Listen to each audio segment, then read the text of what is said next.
That's potentially... Listen to my response to this tough question. Well, I don't think people are running scared of this message. I think people are embracing this message. I came here with a record event that was put together in 3 weeks with a huge crowd. I think people are hungry to find ways in which to be more successful. Well, the problem is credit and getting it is easy, you say, paying it off ain't. And we're in that deleveraging, repairing of balance sheets moment in time. So what do people tell you is top of their priority list? See, I work with a lot of small businesses and entrepreneurs, and so what they want is they want to stop struggling, they want to attract... Listen to this, what I'm about to say here. And what worked last year doesn't work anymore, and so they're looking for other ways. What did work last year? Well, a lot of the mindset of consumer has changed so significantly. Consumers today are distrustful, disloyal. They're focused on handling all of the information that comes their way, and so they're jaded. And so if you're using a strategy today as an entrepreneur that may have worked before that doesn't account for how consumers are jaded today, you're going to struggle. People would say, what is this beyond simply a sales technique Bible? Because you do concede that it is the key to your future, the ability to get through... We're going to talk about income. Listen to how I respond to that question. What it boils down to. Well, I think there's more than that. I think people want practical advice. Because I come from Canada, I'm pretty sensitive to people lumping me in with motivational American psychobabble sales trainers.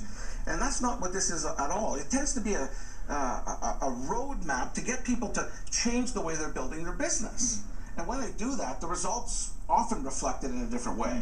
Because your business is essentially telling people... I'm going to endorse some people now. Watch this. Do you feel that that's actually something tangible? Because on a day-to-day business, on a day-to-day front, what beyond that do you do? So one of the things that we do is we get people to look at different marketing strategies. So instead of doing cold calling and chasing customers, we create strategies to get people to come to us. I mean, just think about somebody who for instance, I'm here in Australia, and we have a psychologist, Claire Mann.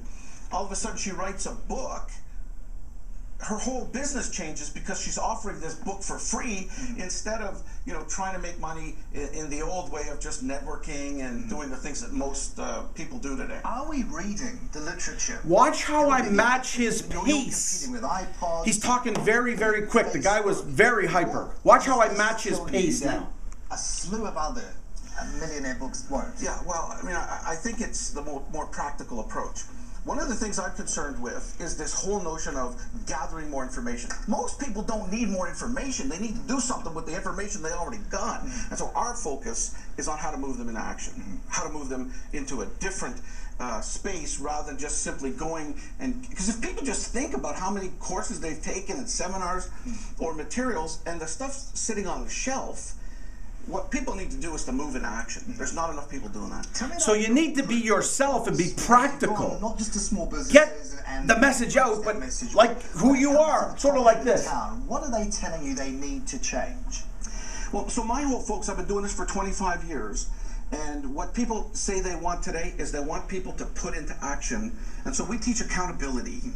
Get somebody to hold you accountable to move into action. Corporations, and I'm meeting with several major corporations when I'm here.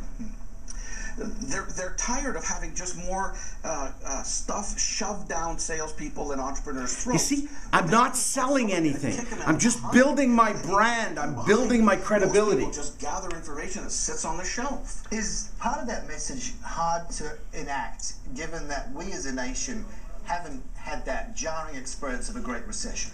Well, I do think so, but it's universal. Every country I go to, people say, but it's different in my country. It's not. I go right around the world 5 times a year.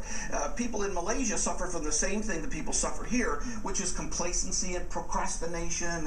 And so you don't detect that there's a certain hunger in some markets relative to others? I do agree with that. And Australia is one such market. I mean, I've been surprised at the reception here and the hunger that people are to move. I mean, things are happening, but people want to have it happen faster for them.